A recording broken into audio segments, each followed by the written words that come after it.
Hello, everyone. We're back, and this is Nye County, and it continues to be so.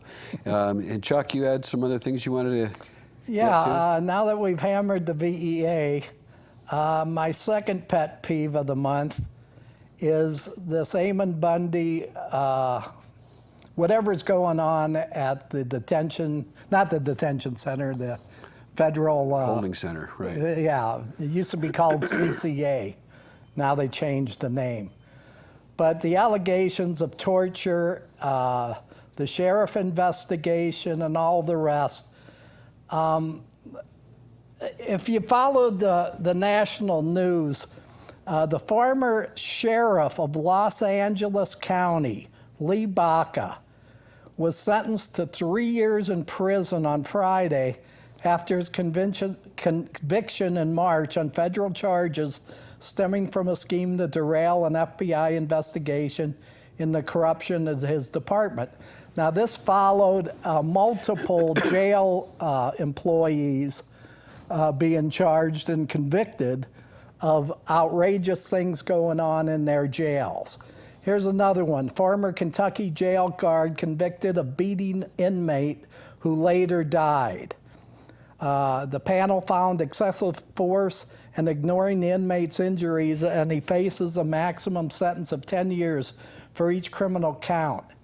The guard, Howell, 60 years old, and another guard beat inmate Larry Trent, 54, on July 9, 2013, after he was booked on a charge of drunken driving.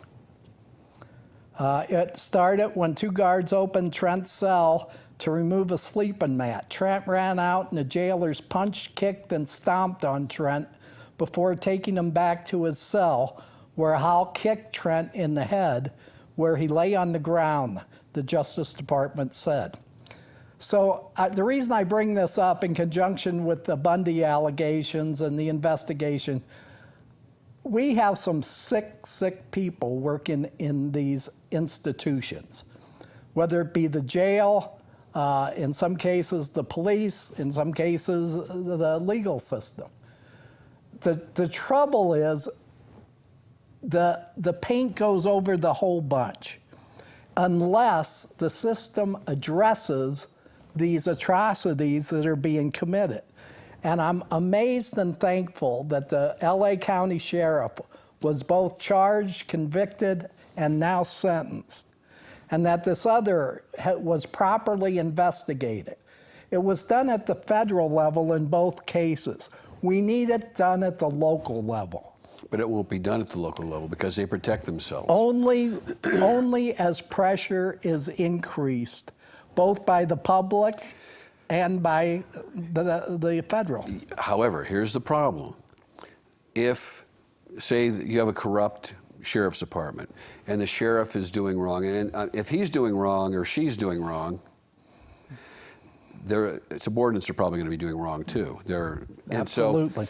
So they're not, if the sheriff decides to go after a subordinates, what are they going to do is turn around and go, wait a minute, what about you and all the stuff that I know you're doing? And then, there's a very, very fine line between what will and what should be done by the sheriffs.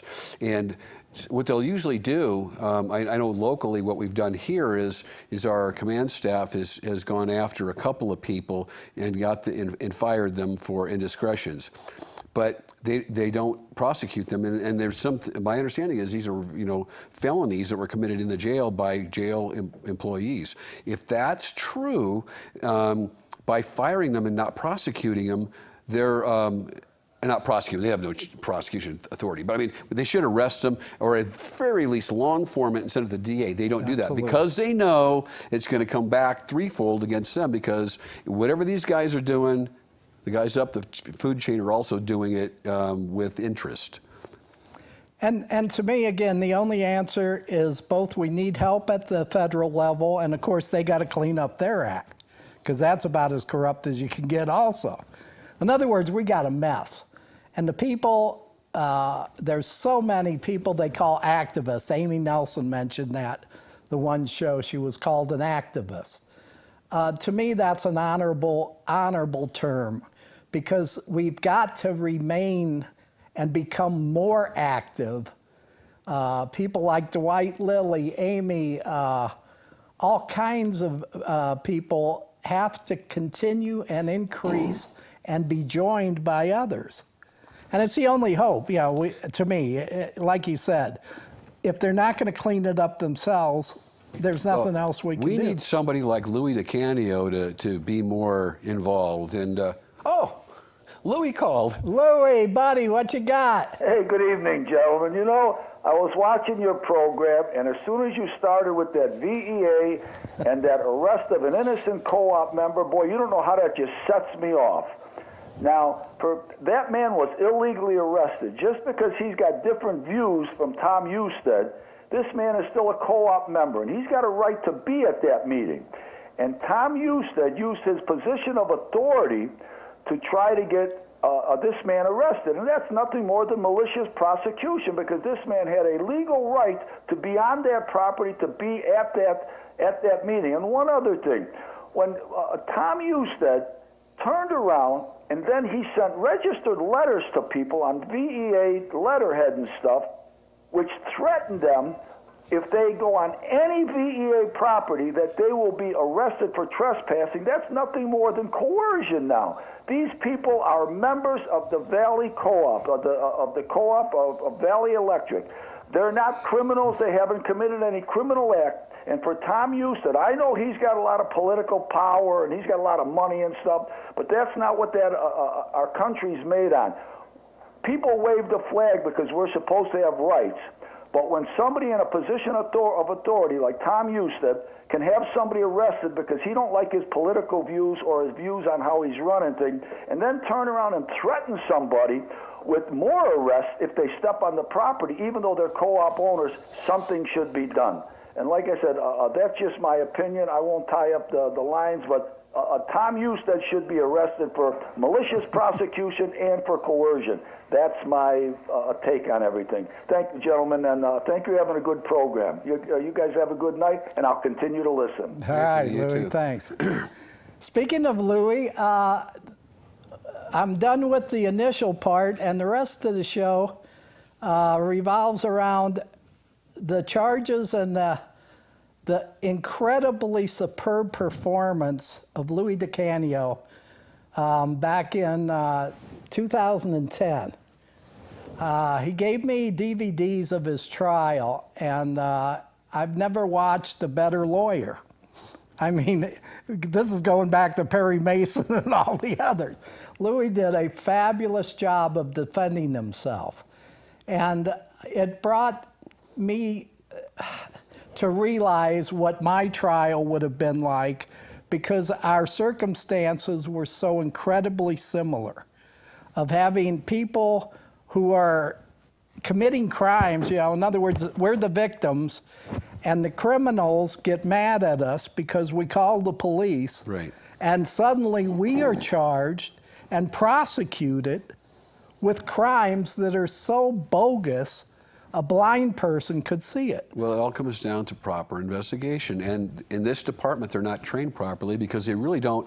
And I'm not trying to bag on Sharon and her people, but I've been in this county since 2001, and I worked in the DA's office for about 5 years. And after my stint with the DA's office, then I came back later as the public defender of the county, and then in private practice. But in that time, I've seen, and I have a lot of personal experience with that sheriff's office. I know that the very top, the sheriff, the under sheriff, and the beautiful people, I'll call them. Everybody that shoots pool with Sharon, everybody that hangs out with her, has a good time. Those people are they get higher positions. So they're the sheriffs. The sergeants and the training officers. But both Louis and mine were under DeMayo and Marshall. I get it. I get it, but it's worse now. But the thing is, though, is there's no training of the lower deputies. If you look at the higher level cops, okay, sergeant and above, they get to go on all these different seminars. They go all around the country to learn how to, be a better cop, or do whatever cops learn in those seminars. And I've been to several of them myself when I was a prosecutor, and they're boring as watching paint dry. And I can see why nobody learns anything. But that said. The leaders get all the training. The lower folks don't get much. Okay, it's usually the in-house stuff. But it's, in other words, imagine going to a college or a university where the professor has 0 life experiences, and everything he's learned is learned out of a book, and it's a course that he's never even taught before. Okay, and he has his students, and they're patiently listening to him and trying to learn something, and they don't get the message across.